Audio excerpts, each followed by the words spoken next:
நேத்து அதிமுகவுடைய பொதுச் செயலாளர், எதிர்க்கட்சி தலைவர் ஆளுநரை சந்திச்சு, திமுக அரசு 10,000 கோடி ரூபாய் ஊழல் செஞ்சுட்டாங்க அப்படின்னு ஒரு குற்றச்சாட்டை குடுக்குறாரு. தேர்தல் நெருக்கத்துல என்ன அதிமுகக்கு ஏதாவது பயம் ஏற்பட்டுருச்சா?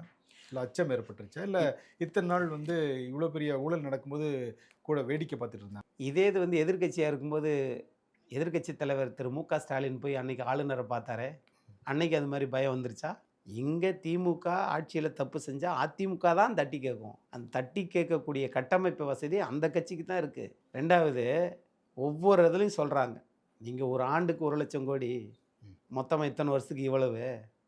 அதுல நகராட்சி துறைக்கு 64,000 கோடி, ஊரக வளர்ச்சித் துறைக்கு 60,000 கோடி, நெடுஞ்சாலைத் துறைக்கு 60,000 கோடி, ம். மின்சாரத்துறைக்கு 55,000 கோடி. அப்படி நெறைய பட்டியலிட்டிருக்கிறாங்க. ம். இதையெல்லாம் விசாரணிக்கணும் அப்படின்னு சொல்லி மாண்புமிகு ஆளுநர்ட்ட குடுத்துருக்குறாங்க.